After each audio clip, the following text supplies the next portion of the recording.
శ్రీ గురుభ్యో నమః. శ్రావణమాస మహత్యం 29వ అధ్యాయం. సర్వమంగళమాంగళ్యే శివే సర్వార్థసాధికే శరణ్యే త్ర్యంబకే దేవి నారాయణీ నమోస్తుతే. ఈశ్వరుడు చెప్తున్నాడు, శ్రావణ మాసంలో ఏ తిథి నాడు ఏమి ఆచరించాలో చెప్పడం అయింది. ఇప్పుడు ఆ వ్రతాల పాలనకు తిథుల సమయాన్ని ఎలా నిశ్చయించుకుని ఆచరించాలో తెలియచేస్తాను, విను అంటూ ఈ విధంగా చెప్తున్నాడు. నక్తవ్రతం ఆచరించేవారు పగలంతా ఉపవాసం ఉండి రాత్రి భోజనం చేయాలి అన్నది ప్రధాన నియమం. వ్రతాలకు ఉద్యాపన చేసుకోవడానికి సంబంధిత తిథులలో చేయటం ఉత్తమం. ఒకవేళ ఆ తిథులలో కుదరనప్పుడు పంచాంగ శుద్ధి ఉండే రోజున ఆచరించాలి. శ్రావణ మాసం అంతా ఉపవాస వ్రతపాలన చేయాలి అనుకున్నవారు ముందుగా శుక్ల పాడ్యం నాడు ఉపవాసానికి సంకల్పం చెప్పుకొని ప్రారంభించి రెండవ రోజు అంటే విదే నాడు పారణ చేయాలి. మరలా ఆ మరుసటి రోజు ఉపవాసం ఉండి ఆ తర్వాత రోజు పారణ చేయాలి.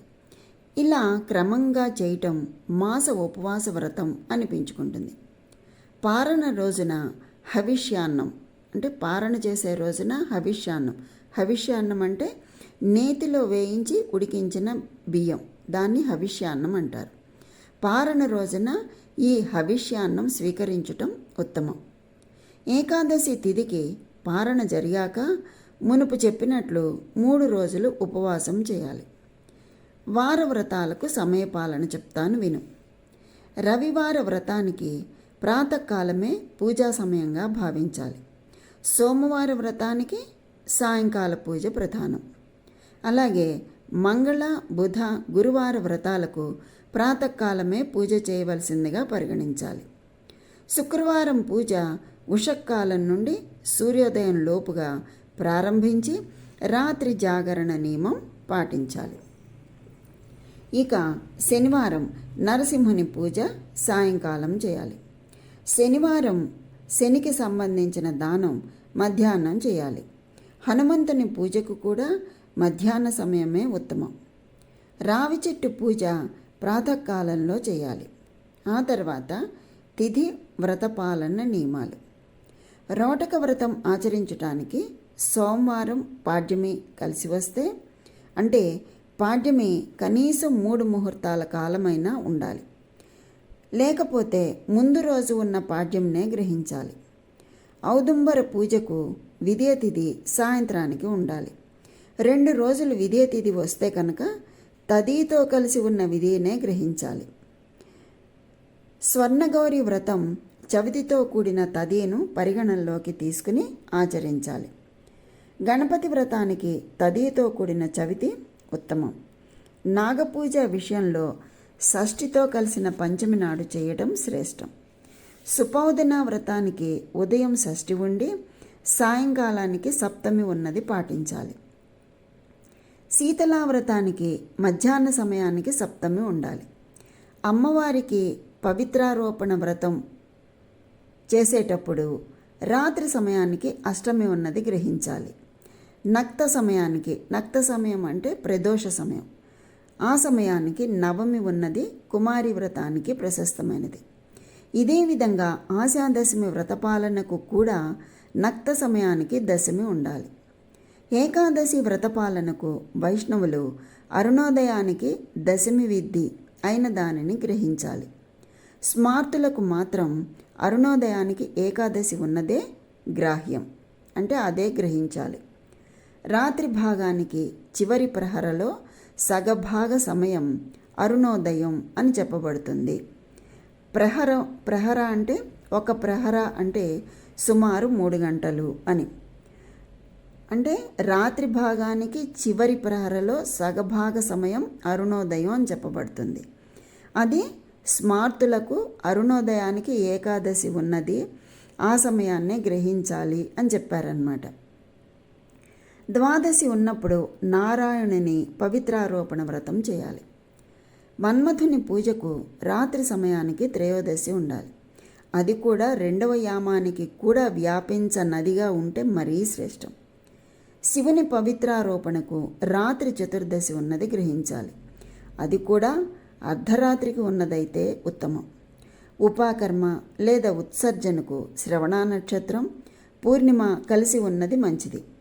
ఒకవేళ రెండవ రోజున ఉదయం 3 ముహూర్తాలు పూర్ణిమ ఉంటే అదే స్వీకరించాలి.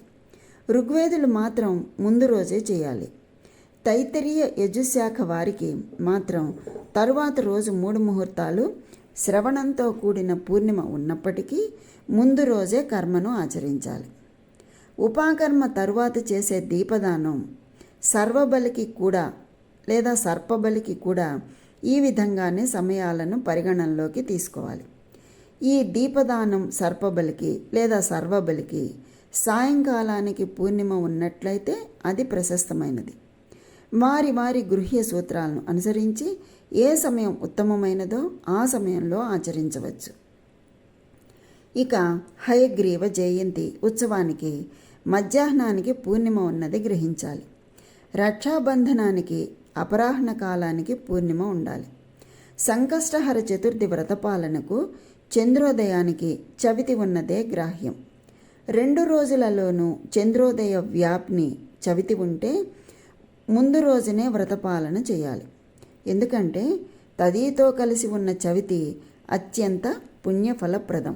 ఆ తర్వాత గణేష చతుర్థి, గౌరీ చతుర్థి, బహుళా చతుర్థి ఈ 3 తప్ప ఇతర దేవతల వ్రతపాలనకు పంచమితో ఉన్న చవితినే గ్రహించాలి. అర్ధరాత్రికి అష్టమి ఉన్న రోజునే కృష్ణాష్టమి జరుపుకోవాలి. పిఠోరా వ్రతానికి మధ్యాహ్నానికి ఉండే అమావాస్యను గ్రహించాలి. వృషభ పూజకి లేదా పోల పూజకి సాయంకాలానికి ఉండే అమావాస్య శుభప్రదం. దర్భలను సేకరించడానికి సంగమ కాలానికి అమావాస్య ఉండాలి. సంగమ కాలం అంటే ఒక రోజుని 5 భాగాలుగా చేస్తే అందులో 2వ భాగం, దాన్ని సంగమ కాలం అంటారు. అయితే దర్భలను సేకరించడానికి సంగమ కాలానికి అమావాస్య ఉండాలి. ఆ సమయం మంచిది. కర్కాటక సంక్రమణానికి ముందు ఉండే 3 ఘడియలు పుణ్యకాలం. సింహ సంక్రాంతికి తరువాత వచ్చే 16 ఘడియలు పుణ్యకాలం. కొన్ని సాంప్రదాయాల ప్రకారం ముందుండే 16 గడియలు పుణ్యకాలం. అగస్త్యార్ఘ్యం పుణ్యకాలం గురించి వ్రత వివరణ చెప్పిన అధ్యాయంలోనే ఇవ్వడం జరిగింది. ఎవరైతే ఈ అధ్యాయాన్ని చదువుతారో లేదా వింటారో వారికి అన్ని వ్రతాలు ఆచరించిన ఫలితం కలుగుతుంది. ఈశ్వరుడు ఏం చెప్తున్నాడు? ఎవరైతే ఈ అధ్యాయాన్ని చదువుతారో లేదా వింటారో వారికి అన్ని వ్రతాలు ఆచరించిన ఫలితం కలుగుతుంది అని పరమేశ్వరుడు తెలియచేస్తున్నాడు. ఇది శ్రీ స్కాంద పురాణంలోని ఈశ్వర సనత్కుమార సంవాద రూపంగా ఉన్నటువంటి శ్రావణ మాస మహత్యం నందు 29వ అధ్యాయం సంపూర్ణం.